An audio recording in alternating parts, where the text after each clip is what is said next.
جو آدمی اپنا ایمان بیچ ڈالتا ہے وہ اپنی بیوی، اپنی بہن اور اپنی بیٹی کی عزت سے بھی دستبردار ہو جاتا ہے۔ بیوقوف لڑکی ہو، عیش و عشرت سے کیوں بیزار ہو؟ کہتی ہو میں شراب بھی نہیں پیتی۔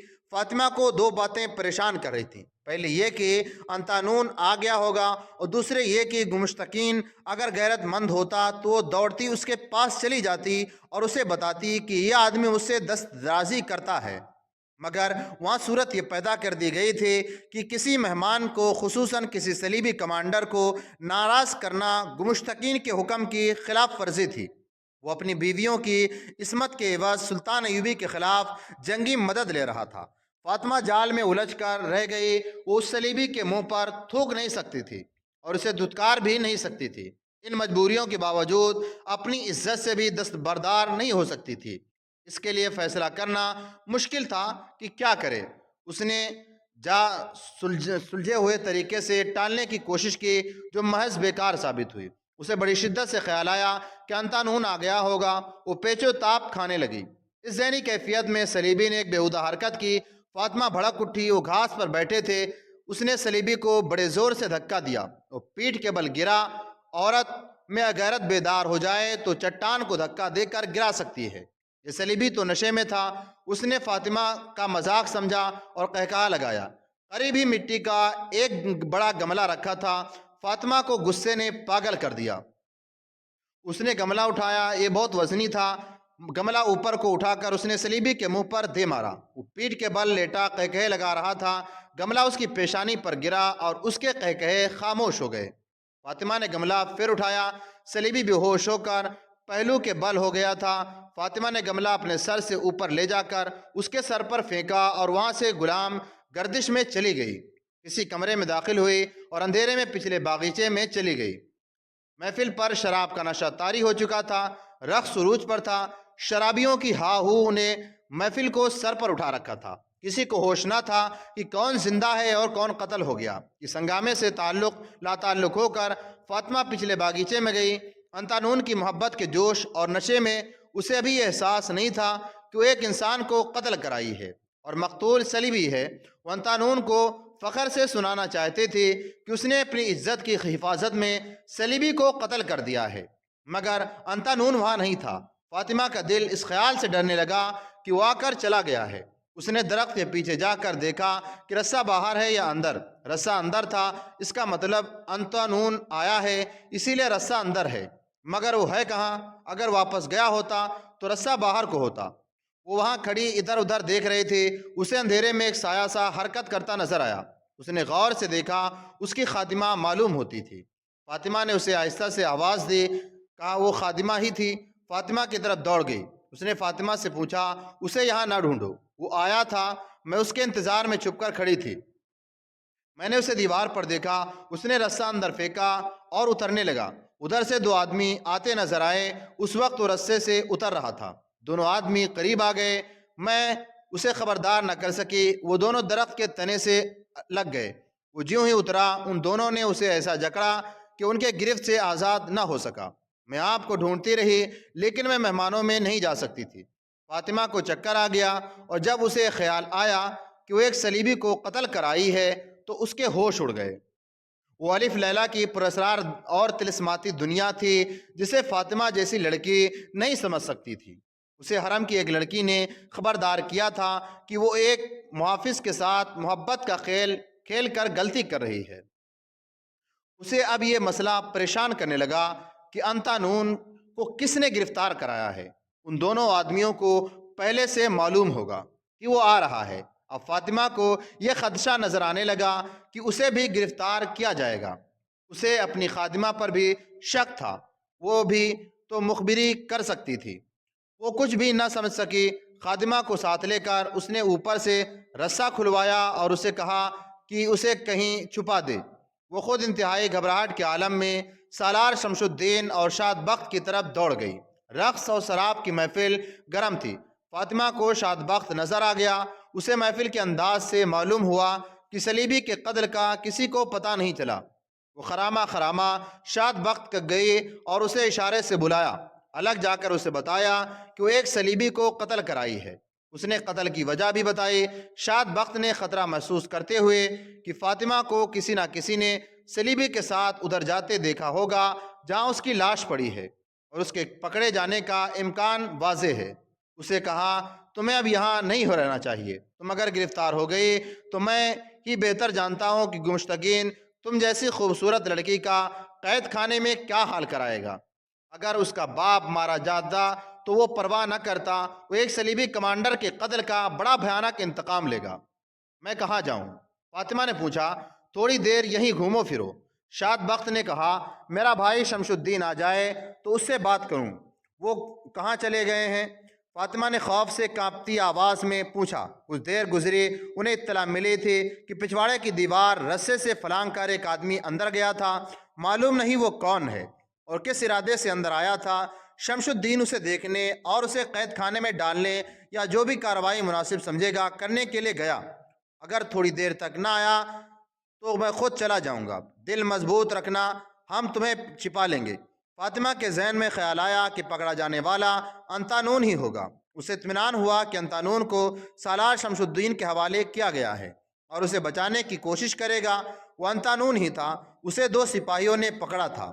چونکہ شمس الدین کی شعبے کی ذمہ داری تھی کہ اس قسم کے مجرموں سے پوچھ گچھ کر کے کارروائی کرے، اس لیے اسی کو اطلاع دی گئی کہ ایک آدمی دیوار فلانگ کر اندر آتے پکڑا گیا ہے۔ شمس الدین محفل سے اٹھ کر باہر گیا تو سپاہیوں نے انتانون کو پکڑ رکھا تھا۔ شمس الدین نے ظاہر کرنے کے لیے کہ وہ اس مجرم کو نہیں جانتا اس سے پوچھا تم تو شاید محافظ دستے کے جوان ہو، دیوار کیوں فلانگی ہے؟ سچ سچ بتا دو ورنہ سزائے موت سے کم سزا نہیں دوں گا۔ انتانون خاموش رہا۔ شمس الدین کو اس خیال سے غصہ آ رہا تھا کہ اس نے اسے کہا بھی تھا کہ محتاط رہے اور فرض پر جذبات کو غالب نہ آنے دے۔ اس نے اس احتیاط پر عمل نہ کیا۔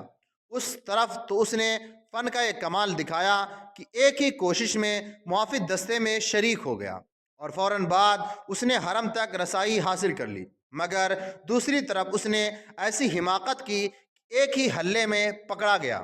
جاسوس کی حیثیت سے یہ اس کا جرم تھا، لیکن اس کی سزا اسے یہاں نہیں دی جا سکتی تھی، یہاں اسے بچانا اور نکالنا تھا۔